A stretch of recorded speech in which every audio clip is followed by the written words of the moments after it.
The only way you guarantee that things don't slip back, the only way you are able to fight for yourself is to have rights. I see everyone as being impaired. The difference between you and I is I'm stigmatized by my impairment condition, and you are not stigmatized. But the trick is not in complaining about being discriminated against. The trick is to make it in spite of it. That's the trick. Move to one side, because I'm coming through.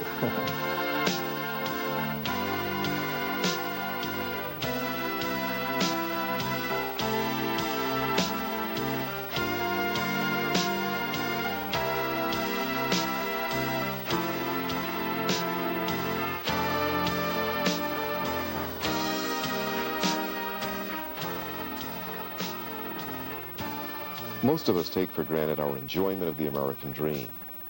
We go to work, we drive our cars, we take the bus, and we walk down busy city streets without running up against barriers. But this country's 43 million citizens with disabilities must work hard to enjoy the American dream. They must overcome barriers to full participation in our church and our society. Racial and ethnic persons with disabilities find it even more difficult to reap the benefits of the American dream. They must overcome the double whammy of prejudice based on race and disability. What happens to a dream deferred? Asked the poet Langston Hughes. Does it dry up like a raisin in the sun, or fester like a sore, and then run? This is the story of 6 people of color with disabilities who won't let their dreams be deferred.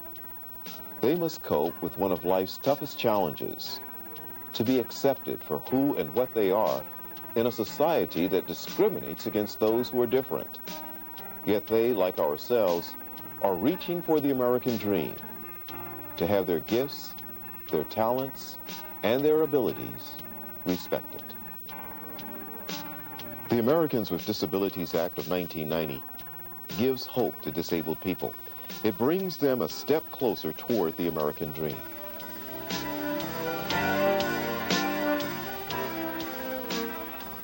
ADA is the most sweeping legislation since the 1964 Civil Rights Act, protecting the 43 million Americans with disabilities against discrimination in the areas including transportation, public accommodations, and employment. You were a part of a sponsoring group of legislators here to help get that bill through and signed by the president.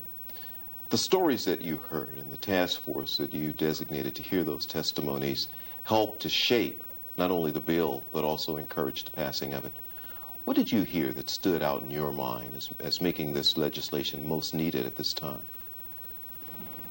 Well, I heard that the people with disabilities were ready to take charge of their own fate, and they wanted a full opportunity to take charge of their fate. Where we were moving to allow people with disabilities to reach their level of competence, the level of their own aspirations. People in the community, people with disabilities, decided we want rights. You know, it's the only way you guarantee that things don't slip back. The only way you are able to fight for yourself is to have rights. Disabled people across the United States celebrated the passage of the Americans with Disabilities Act of 1990. This very vital piece of legislation provides additional protection for those many persons in our society who are disabled. Yet the battle for equal rights and the protection of those rights is still a battle that needs to be fought. Now we have to get this federal legislation really implemented at state level and local levels. We celebrate the victory of the passage of the federal legislation, but now the United Church of Christ stands with disabled persons throughout our nation and throughout our church to make this law a reality, so that the living conditions and the way of life for disabled persons can be on an equal basis with all persons in this society.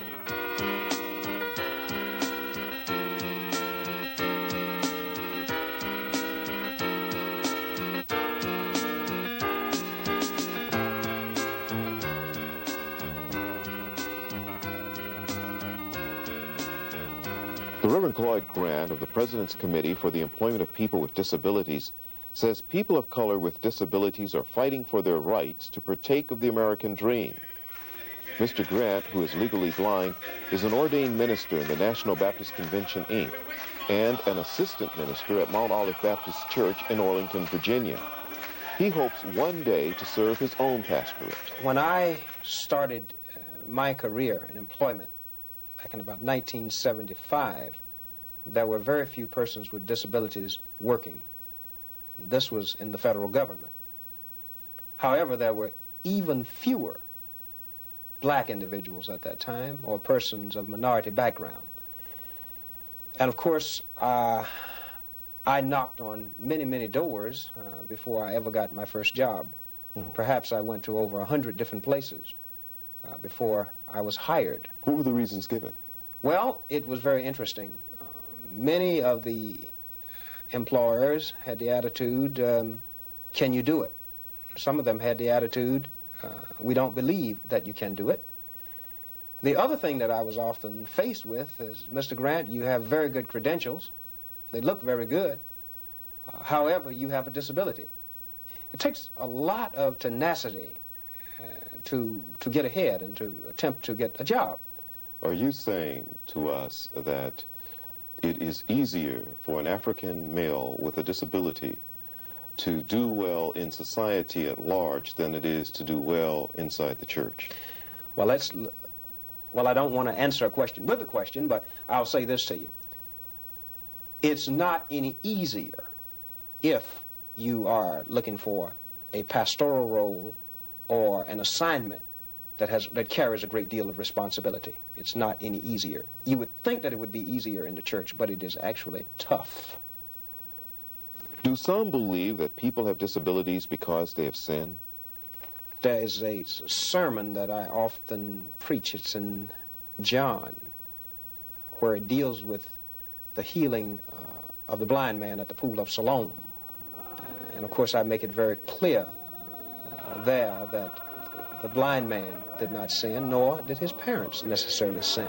But these are the kinds of things that congregations have to and must be told.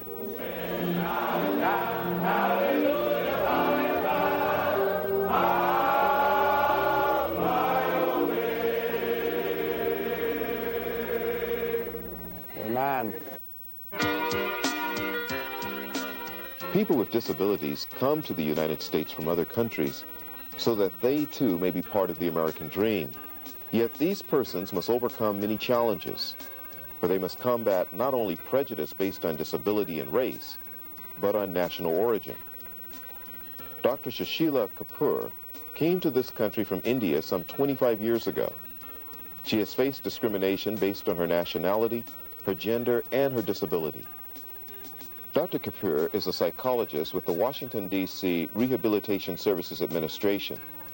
She tells how she has weathered these obstacles. I came to the United States in about 1964. And before that, I was in India, in New Delhi. I went to high school and college and took a master's degree in New Delhi. So when I was finishing up high school, my parents were worried what to do because they sent me to this very fancy private Catholic school. So when I went to school, I finished high school, this will be the end of my education. I said, no, I have to do beyond this. No, people suggested that we shouldn't waste money on you, on your education. It was assumed that if you have any kind of disability, all your other faculties are non-functional either. Both my mother and father were asking everybody, relatives, friends, whoever, what to do next. This girl is finishing up high school. What do we do now? And they all suggested, well, why don't you find a nice, decent man and get her married? Give her a lot of dowry. And I'm listening to all this, and I have no say in this. I can't say anything. It's all going to be arranged. And a couple of people even saw me. I mean, this was a big production. And I said, you know, this doesn't sound right. I don't want to be married. And so I sat down with my parents, and I said, I'm going to say this to you, and I want you to listen carefully to what I say. You will, at this time, arrange a marriage and get me married off, and like a sack of potatoes, pick me up from one place and put it in the next. 5 years down the road, there'll be a couple of children. The money's all gone, the dowry's all gone, and the man doesn't want me. What happens? And I'm here back, the sack of potatoes comes back to your doorstep. So my father says, well, I'll have a heart attack. I said, well, that's not good enough. What happens to me? He says, well, I hadn't thought of that. I said, it's time to think of me. Not a very positive alternative. That's right. So I said, well, I'll suggest something. I said, the money you're going to spend on my wedding, on my dowry, give it to me. And let's give me an education. And that dowry, nobody can take away from me. So should I ever decide to marry, the person will have to be satisfied with my degrees as my dowry. 2 PhDs eventually. 2 masters and a PhD. So when people ask me, what are your greatest achievements, they expect my degrees. They're not. Biggest achievements are a driver's license, a job, and this little apartment. A driver's license. Why? Why a driver's license? A driver's license, my God, the whole world will open up for you. You can get anywhere you want to. You have so much freedom, so much control over your life. So many people in this country encounter discrimination, yet you've been able to fight prejudice and participate fully in American life? This whole thing about discrimination, it is a real fact of life. Anytime you're different, expect to be discriminated against. You just have to live with it. But the trick is not in complaining about being discriminated against. The trick is to make it in spite of it. That's the trick. How do you do that? How do I do that? This is my personal belief. You can't pick every little battle and fight. You have to be very selective in the issues you take on and then fight them till the end.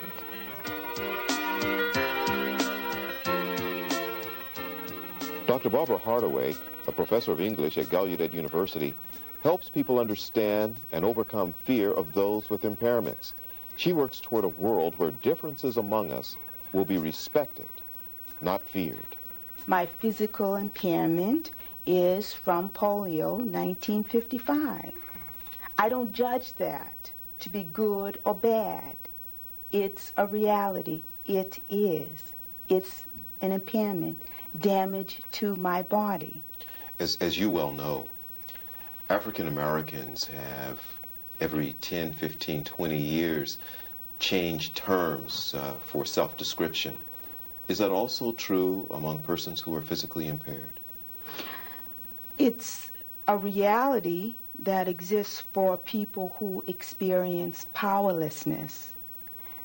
We, as a group, wish to identify ourselves. I choose, within the context of my research and my years of psychotherapy, have come to feel most comfortable with a non-judgmental term, a social reality, a physical reality that allows me to be proud of who I am and what I am, and that is being physically impaired. Being aware of my physical impairments places me in a very unique perspective. I see everyone as being impaired. The difference between you and I is I'm stigmatized by my impairment condition, and you are not stigmatized. I'm discriminated against because I have an impairment condition. You wear glasses, you're visually impaired. You're not necessarily going to be stigmatized. Perhaps you have fallen arches. People are not going, oh wow, fallen arches, deep. They're not going to stigmatize against you. How do we begin to change our attitudes toward people with impairments? We are beginning. Receiving communities need not only to get the assignment, they need to do the homework. And you need to have checks and balances on that. You can't have one-shot interviews. You can't have a sensitivity training for a day, and now I know what it's like. I am you, you are me. A lot of times, what blocks our communicating effectively is the fact that when you oftentimes say, gee, but I've just never known anybody who is like you. I've just never had the experience. You get, and you're talking to that communicator for 10 minutes, you'll find that that person who they said, I am, is right in their homes. Their teacher, a friend of theirs, a kid in a wheelchair who they never invited home on a weekender. That deaf kid who they practiced sign language with in the classroom, but never went over to visit, never invited perhaps it's a deaf family over to their home for dinner, never asked a physically impaired person for help to do something, always seeing themselves in a helper role and us in a helpee role. So it's a total orientation, and it's going to take time, but it's going to take focus. And I have not yet seen a receiving community invest their time, their money, their efforts in a focused attempt that will take time for that to happen. You really are a teacher. Thank you. Thank you.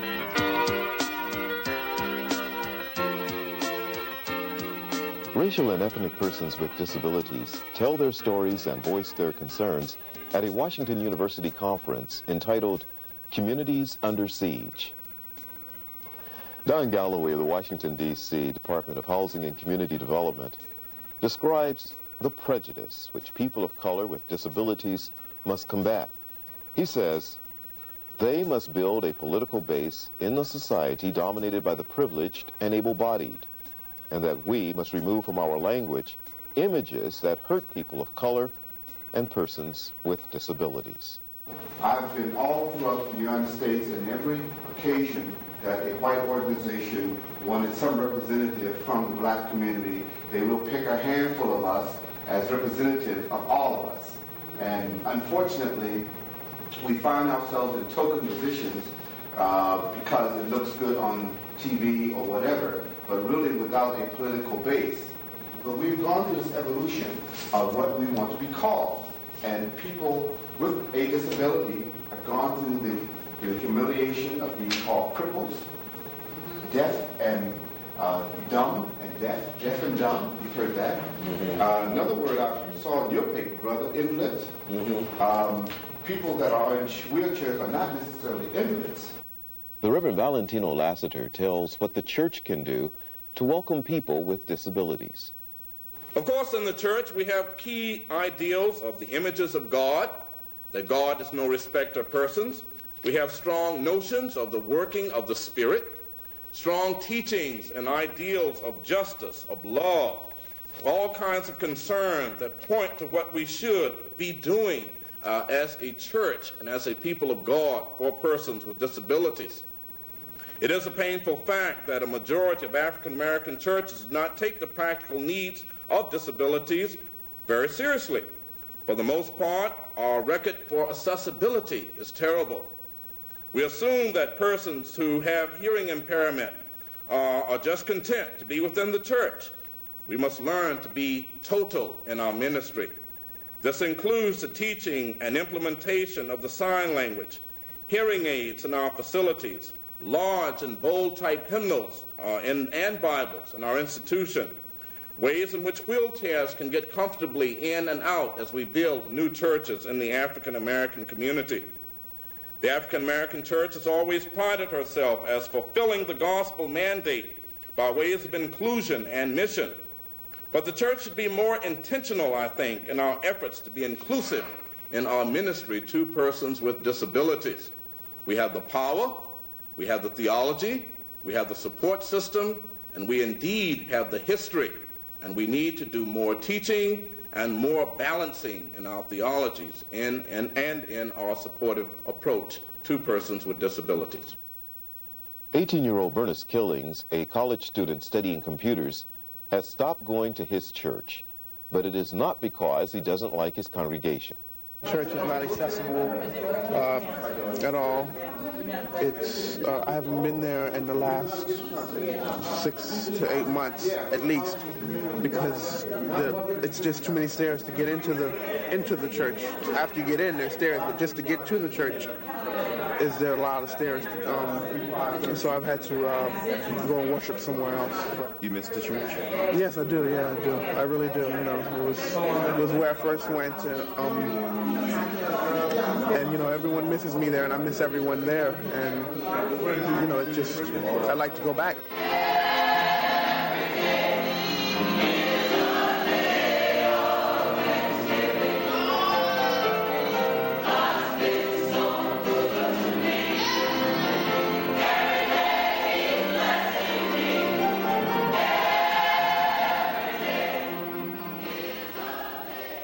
The Reverend Valentino Lassiter, whom we've just seen at the Howard University conference, has epilepsy, a hidden disability.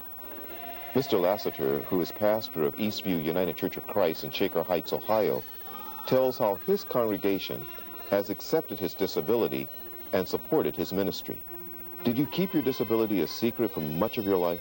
Not really, and for them, as long as I could, okay, keep it a secret, I did. No, but I knew eventually, through college and for jobs and that kind of thing, it would eventually come out. When you started seeking a pastorate, how did your disability affect the possibility of your getting a call? Not too much. Only thing people were concerned about was my ability to drive an automobile and to serve a church that might be really stretched out, where the membership is stretched out, and getting back and forth. That was the only major concern that people had. Well, how do you get to people's homes and to the hospitals? Well, I keep a bus pass and RTA, local transit system, and it works out quite well. I've learned to know each bus and each rapid line and each transit line very well, and the schedules and all. And then people are real nice about taking me places, too, if I have to go. The membership is very good about that. They're very good. And then my wife is good about taking me where I have to go, you know, back and forth, too. Yeah. You said that as an African-American man with epilepsy, you're probably vulnerable to discrimination. Would you share some examples of this with us? Okay, there's already sort of like from time to time some hidden prejudices and hidden kind of reluctances to people of racial discriminations. That's one paranoia. And then the second paranoia comes, say, if I apply for a job and persons find out that there's a disability. So that's sort of like two strikes there from time to time. When you get depressed, what sustains you? Music. Nice quiet music, soft music sometimes, and gospel music, whatever. Being quiet, sitting still, my wife and kids.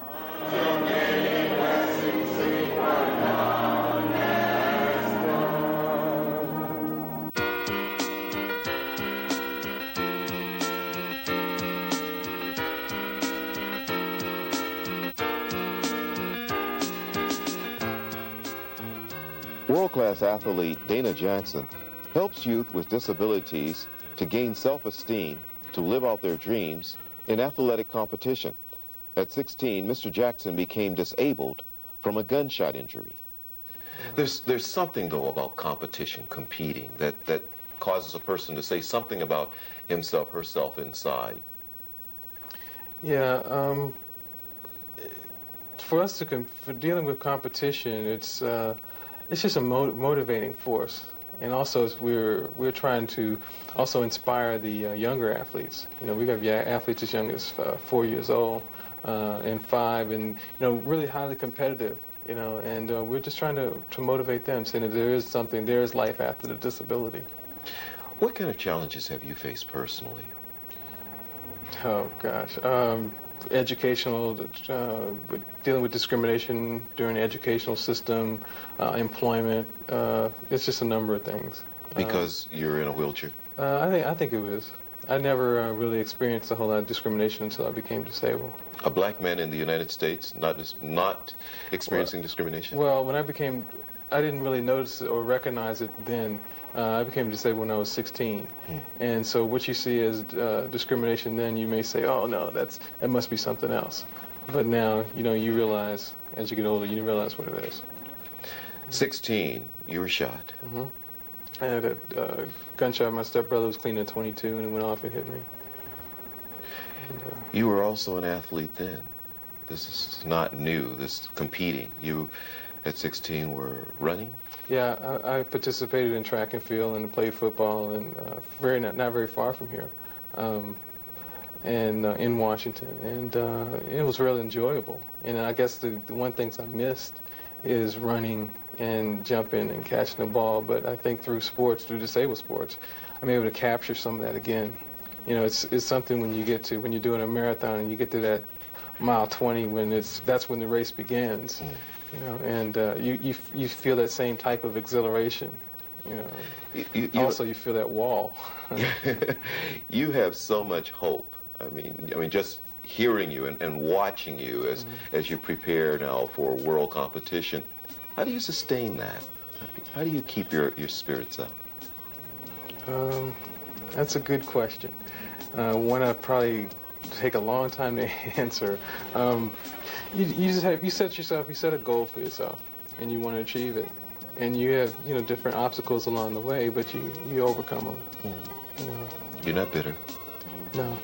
If you had to, a lot of times I tell people with disabilities, newly injured, they can sit around and be bitter all they want, or they could go on with their lives. I chose to go on with my life. What do you say to young people who become disabled? Well, I guess it would kind of depend on the circumstance and what they were doing. But my main thing I would have to tell them is don't give up, because life is not over for you. It's just beginning. A new life is beginning for you. And what do you say to the rest of us? Move to one side, because I'm coming through.